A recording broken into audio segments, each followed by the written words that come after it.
ევროპა უდიდესი კრიზისის წინაშეა. იცით რა არის ყველაზე დაუცველი დეტალი და საფრთხე, რომელიც ევროპის ეკონომიკას გააჩნია? ეს არ არის ფინანსური ინტერესი ან არსებული ვალები, არც ინდუსტრიული პაექრობა ჩინეთთან. ეს არის და მომავალში კიდევ უფრო ცხადი გახდება. საფრთხე, რომელიც ევროპის ეკონომიკას აქვს, მომდინარეობს ენერგიიდან. უფრო სწორად, დამოკიდებულია გაზსა და ნავთობზე, რომლის საფუძველზეც ხდება მთელი ეკონომიკის მუშაობა. აღნიშნული რესურსების უწყვეტი მომწოდებელი იყო რუსეთი, თუმცა მას შემდეგ, რაც აღნიშნული წყარო ევროპელებმა გადაკეტეს, უწევთ ბუნებრივი რესურსების სხვა წყაროდან მოძიება და ტრანსპორტირება. მას შემდეგ, რაც ახლო აღმოსავლეთში მორიგი არეულობა დაიწყო და ირანს მიწასთან ასწორებენ, ის საფრთხე, რომელიც ევროპას ქონდა ენერგიასთან დაკავშირებით, რეალობად ექცა და ყოველი დღე, როცა ახლო აღმოსავლეთში მიმდინარეობს ომი, ევროპისთვის მხოლოდ ზიანის მომტანი შეიძლება იყოს. მას შემდეგ, რაც ტრამპმა განაცხადა, რომ ომი ჯერ არ დასრულდება და აგრძელებს ამერიკა და ისრაელი საკუთარი მიზნებისკენ სწრაფვას, ჰორმუზის სრუტე კვლავ დაკეტილი რჩება. ეს კი მხოლოდ ზარალს მოასწავებს. იქიდან გამომდინარე, რომ ნავთობგადამამუშავებელი ქარხნები იბომბება და ვერ ხდება ენერგიის დროულად მიწოდება დანიშნულების ადგილზე, ფასები იზრდება და ევროპის კარს დიდი კრიზისი ახლოვდება. მხოლოდ გაზის ფასი თითქმის 80%-ით არის გაძვირებული მას შემდეგ, რაც ირანის წინააღმდეგ დაიწყო ომი. ეს არ არის პირველი შემთხვევა, როდესაც ევროპას დიდ ენერგეტიკულ კრიზისში უწევს ყოფნა, თუმცა ამჯერად ყველაფერი სხვაგვარადაა. 28 თებერვალს ამერიკისა და ისრაელის საჰაერო ძალებმა დაიწყეს ფართომასშტაბიანი შეტევა ირანის წინააღმდეგ, რასაც მალევე მოყვა ჰორმუზის სრუტის ბლოკირება, რაც ფაქტობრივად გაზისა და ნავთობის საზღვაო ტრანსპორტირების მეხუთედის დაბლოკას ნიშნავს. გაზისა და ნავთობის ტრანსპორტირებასთან ერთად სხვა პროდუქტების ექსპორტიც შეიზღუდა, რაც ფაქტობრივად ერთგვარ ეკონომიკურ კოლაფსს ნიშნავს. მრავალტონიანი გემები თავის ეკიპაჟთან და 10 ტონა პროდუქტთან ერთად გაჭედილები არიან ამ ერთი შეხედვით პატარა სრუტეში. თავის მხრივ, საუდის არაბეთი ეძებს ალტერნატიულ გზებს, რომ პროდუქციის გატანა ჰორმუზის ჩაკეტვის მიუხედავად მაინც მოხერხდეს. ერთ-ერთ მთავარ ვარიანტად განიხილება საუდის არაბეთის სახმელეთო გზის გაჭრა, რითაც ხმელთაშუა ზღვაში მოხდება ტრანსპორტირება ყველა ამ პროდუქტის. გარდა ამ ყველაფრისა, ახლო აღმოსავლეთის ქვეყნების კრიზის ამძაფრებს ის ფაქტიც, რომ მკვეთრად შემცირდა ტურიზმი, დაეცა უძრავი ქონების ფასი და იბომბება თავიანთი მთავარი ქარხნები. სახელმწიფოები იძულებულნი ხდებიან საკუთარი რეზერვები გამოათავისუფლონ, რომ რამენაირად არსებული ვარდნა დააბალანსონ.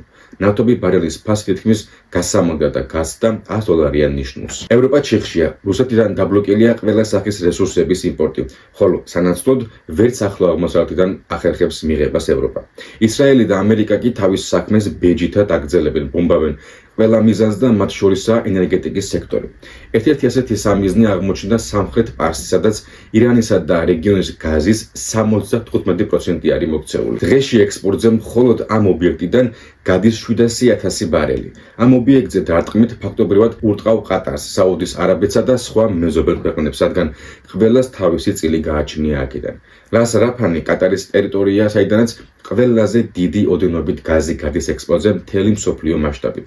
ირანის ბალისტიკური რაკეტები არაერთხელ დაეცა კატარის ტერიტორიაზე, რამაც უდიდესი ზიანი მიაყენა ქვეყანასა და უშუალოდ გაზის ექსპორტს. კერძოდ უკვე არსებული ზიანის ზედაპირული გამოთვლით $35 მილიარდ ცდება და ამავდროულად ეს ზარალი განძობადია, თუ მიწოდება დროულად არ აღდგება. სანამ კატარის გზა აღდგება, გემები სხვა გზას მოძებნიან და შემდეგ კლიენტების უკან დაბრუნება დიდი შეღავათის გაკეთების ფასად მოხდება.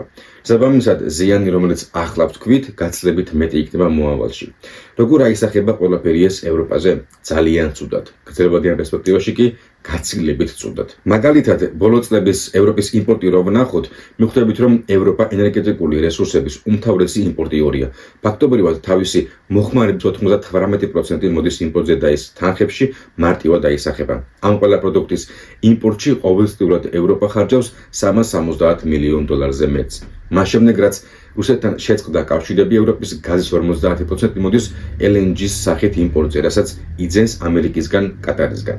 კატარის მნიშვნელოვანი დროით ბაზრიდან გასვლის შემდეგ ევროპაში უკვე მკვეთრად იზრდება ფასები. მეგავატი საათი თუ ღირდა 30 ევრო, ახლა მისი ფასი 60 ევროს ცდება. ეს კი ნიშნავს გაზრდილ გადასახადებს, შემცირებულ ეთერდრეობასა და ინდუსტრიული მიმართულებით კონკურენტუნარიანობის დაქვეითებას, განსაკუთრებით ჩინეთთან მიმართებით. ახლა რაც შეეხება რეზერვებს, ევროპის რეზერვის სახით დარჩენილი აქვს 29% და ზამთარი ახლა დასრულდა. კანონის მიხედვით რეზერვის შემდეგ ზამთრამდე 90% უნდა იყოს შევსებული. ეს იმას ნიშნავს, რომ კომპანიებმა უკვე უნდა დაიწყონ მარაგების შევსება და იმისთვის, რომ 90%-იან ნიშნულს მიაღწიონ, საჭიროა 700 ტერავატ გაზის შეძენა. ეს კი $36 მილიარდ უდრის. პრობლემა რაში მდგომარეობს? ზაფხულში შეძენილი იაფი გაზი ძვირად იყიდება ზამთარში, რითაც შემნახველი კომპანიები სრულად ფარავენ თავიანთ ხარჯებს, თუმცა ახლა ზაფხულის ფასი ზამთრის ფასზე ბევრად მეტია. ეს იმას ნიშნავს, რომ ახლა შეძენილი გაზი ზამთარში ან უფრო ძვირად უნდა გაიყიდოს, ან იგივე ფასში, რაც გარანტირებულ თანხის დაკარგვას ნიშნავს. ეს კი არც ერთ კომპანიას არ სურს. ევროპას მაინც მოუწევს გაზის მარაგების შევსება, თუმცა არ ჩქარობენ ჯერ შეძენის დაწყებას. იაზრებენ იმ ფაქტსაც, რომ გაზის მიღებასა და ყიდვაზე დიდი ეკონომიკური ბრძოლა წარიმართება ქვეყნებს შორის. რადგან რაც დრო გადის და ომი გრძელდება, გაზის ექსპორტი ნულოვანია და ინფრასტრუქტურაც ნადგურდება. ამ ყველაფრის აღდგენას დაჭირდება დიდი დრო და რესურსები. ევროკავშირმა შესავსები მარაგების პროცენტი 90-დან 80%-მდე შეამცირა, რაც თავის თავშივე არ არის კარგი ამბავი, თუმცა ევროპელ მოსახლეს გარკვეული დროის განმავლობაში მოუწევს გაძვირებული გადასახადების გადახდა. ევროპის ინდუსტრია არის ის, ვინც ყველაზე მეტს კარგავს ამ ომით, ხოლო ამერიკა არის ის, ვინც ყველაზე მეტს იგებს. მისი რესურსები იყიდება, მისი სამხედრო ინდუსტრია მუშაობს და მისი გავლენაც იზრდება. ამ ყველაფრის ფასს კი ფაქტობრივად მხოლოდ ევროპა იხდის და წამყვანი აზიის ქვეყნები. სპეციალისტები მიიჩნევენ, რომ ასეთი კრიზისი არასდროს ყოფილა და მისი გაზრდის საშიშროებაც არსებობს.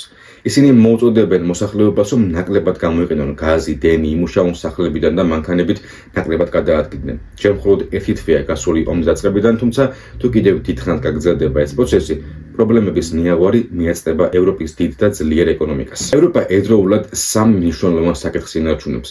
პირველი, ძალაში ტოვებს რუსული გაზისა და ნავთობის იმპორტის აკრძალვას. სურს შეინარჩუნოს მწვანე პოლიტიკა და ცდილობს მოძებნოს ალტერნატიული გზები დამოუკიდებლად თამაშისთვის.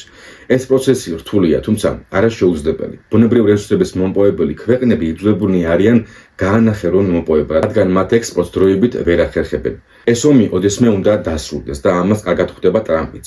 თუმცა ჯერ ეგ მომენტი არ დამდგარა. ომის კიდევ თუნდაც ერთი თვით გაგრძელების შემთხვევაში კრიზისი, რომელიც ევროპასა და სხვა ქვეყნებს უკვე კარს მოადგა, კიდევ უფრო გამძაფრდება და გართულდება. ევროპის ინდუსტრია გადასახადების გამო ისედაც ყველაზე ძვირად ითვლებოდა, ხოლო კიდევ დამატებითი გადასახადების გაძვირების რისკის გამო ევროპას მოუწევს სამწუხარო ნაბიჯების გადადგმა, როგორიცაა სამუშაო ძალის შემცირება და ზოგადად წარმოების შემცირებაც. ეს დროებითი სტაგნაცია შესაძლოა უახლოეს მომავალში უდიდეს დეპრესიად გადაიქცეს.